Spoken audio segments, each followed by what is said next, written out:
You keep choosing the same type of person, different face, same pattern, different name, same pain, and you can't figure out why. Carl Jung knew why. He discovered that you're not attracted to people despite their toxicity. You're attracted to them because of it. And the reason? It's buried in the darkest part of your unconscious mind, the part of yourself you refuse to acknowledge. In the next 15 minutes, I'm going to show you exactly why you choose the people who hurt you. And it's not what you think. This isn't about low self-esteem or daddy issues. This is about shadow magnetism, and once you understand it, you can finally break the cycle. Jung made a disturbing observation in his practice. People consistently chose partners who embodied their own repressed darkness. The overly nice person attracted the cruel one. The people pleaser attracted the narcissist. The giver attracted the taker. At first, he thought it was coincidence. Then he saw the pattern, every single time, and he realized this isn't random. This is the unconscious mind seeking completion. Jung discovered that every person has what he called the shadow, all the parts of yourself you've rejected, denied, or repressed, the anger you're not allowed to feel, the selfishness you're not allowed to express, the darkness you're not allowed to acknowledge. That shadow doesn't disappear, it gets projected onto others, and then you become magnetically attracted to people who embody what you've repressed. You're not choosing toxic people randomly, you're unconsciously seeking your own disowned qualities in them. And Jung called this shadow magnetism. Let me show you exactly how it works. Here's the mechanism Jung identified. Step 1. You repress a part of yourself. Maybe your family said anger is bad, so you suppress all your rage. You become the peaceful person who never gets angry. Step 2. That rage doesn't disappear, it goes into your shadow, your unconscious. Step 3. Your unconscious mind projects that rage onto others. You start noticing angry people everywhere. Step 4. And here's the twist. You become attracted to them. Why? Because being around someone who expresses your repressed quality gives you vicarious access to it. The person who can't be selfish becomes attracted to narcissists. Why? Because the narcissist does all the selfish things they can't allow themselves to do. The person who can't set boundaries becomes attracted to controlling people. Why? Because the controller has the dominance they've repressed. The person who can't express anger becomes attracted to aggressive partners. Why? Because that aggression is their own shadow made external. Jung observed this pattern hundreds of times. We fall in love with our own shadows wearing someone else's face. And this is why you keep choosing the same type of person. You're not breaking the pattern because the pattern is serving your unconscious need to encounter your own repressed qualities. But it gets more complex. There are 4 specific types of shadow magnetism, and you're probably caught in at least one of them.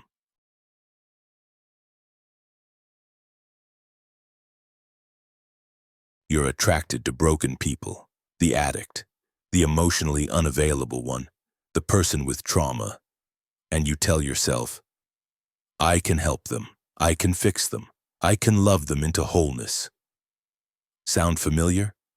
Jung identified this as the wounded healer shadow. Here's what's really happening. You've repressed your own brokenness. You've convinced yourself you're whole, healed, fine. But your shadow knows the truth. You're not. You're just good at hiding it. So your unconscious finds broken people and says, here, save them. Because you can't save yourself. Every moment you spend fixing them is a moment you avoid facing your own wounds. Their brokenness becomes a mirror you can look at without seeing your own reflection. This is why the relationship never works. Because you're not actually trying to heal them. You're using them as a distraction from your own healing. And Jung said, The meeting of two personalities is like the contact of two chemical substances. If there is any reaction, both are transformed. But you don't want transformation. You want distraction. So you keep choosing broken people. Not because you're compassionate, because you're avoiding your own brokenness. And until you face your shadow, you'll keep repeating this pattern.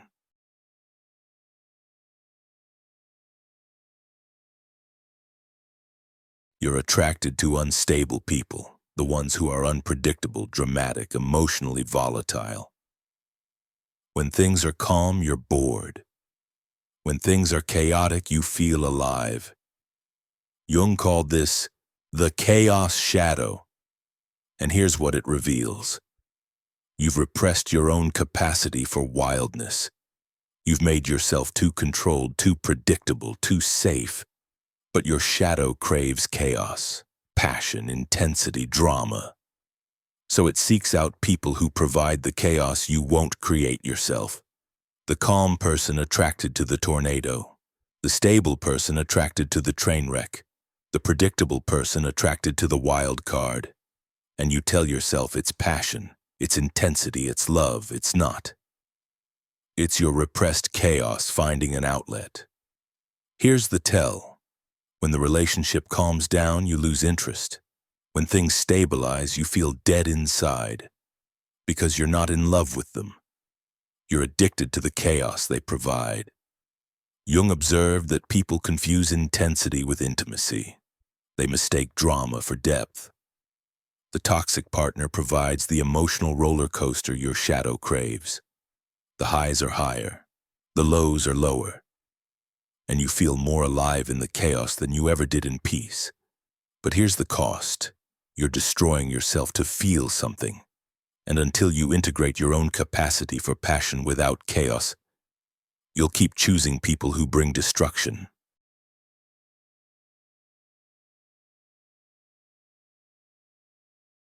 You're attracted to controlling people, dominant personalities, people who make all the decisions and tell you what to do. And you tell yourself, I like someone who takes charge, someone strong. But Jung would ask, why do you need someone else to be strong for you? This is the disowned power shadow. You've repressed your own strength, your own dominance, your own ability to take charge. Maybe you were taught that being powerful is aggressive, that being strong is unfeminine or unmasculine, that being dominant is selfish. So you suppressed your power, and now you're attracted to people who wield the power you won't claim. The submissive person attracted to the dominant one, the passive person attracted to the aggressive one, the indecisive person attracted to the controlling one. And at first it feels good. They make decisions for you. They take responsibility. They're strong when you feel weak. But then the control becomes suffocating. Their dominance becomes abuse. Their strength becomes your prison. And you can't leave, because you've given them all the power you refuse to claim for yourself. Jung observed that people who give away their power always attract people who will abuse it. Not because dominant people are inherently abusive, but because when you refuse to own your power, you unconsciously seek people who will take it from you. This is your shadow's way of punishing you for disowning your strength. And that brings us to the most dangerous type of shadow magnetism.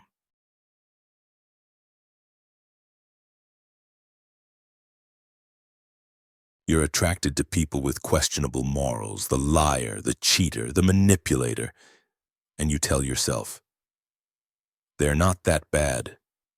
They're just misunderstood. They only lie to others, not to me. Wrong. This is the moral shadow. You've repressed your own capacity for selfishness, deception, and moral flexibility. You've made yourself too good, too honest, too ethical. But your shadow knows the truth.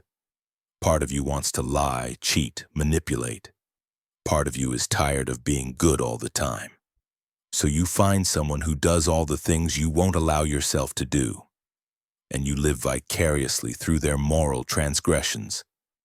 When they lie to others, part of you feels liberated.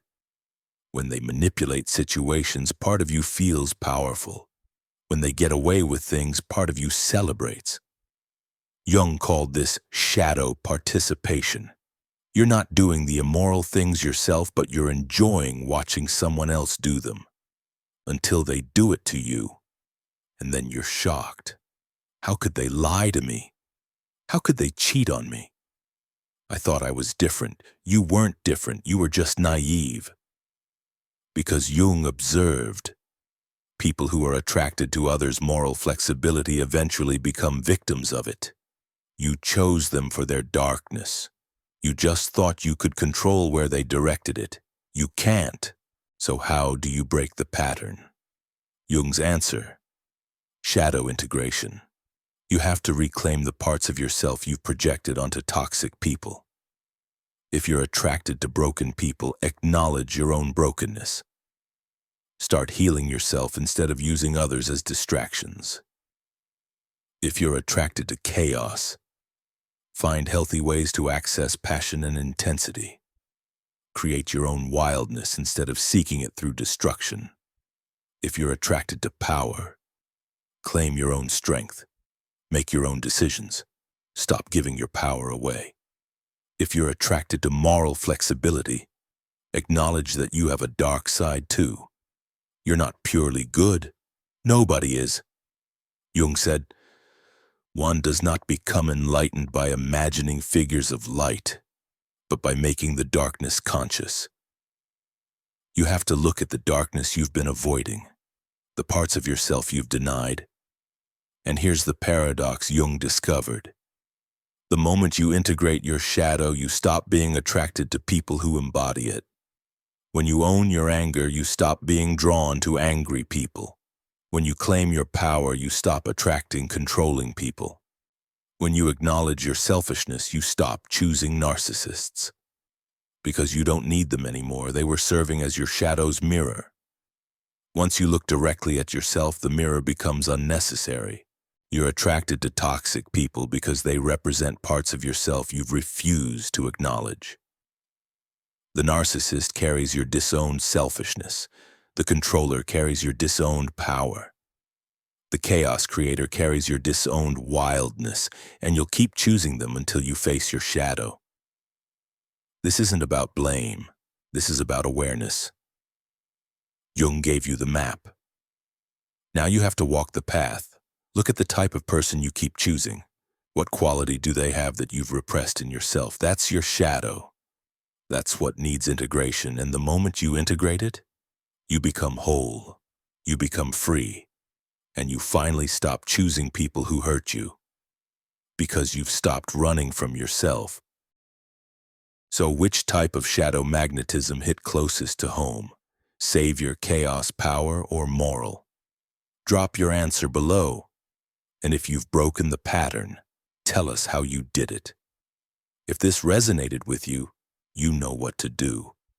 And if you're ready to dive deeper into the psychology of power and influence, I'll see you in the next video.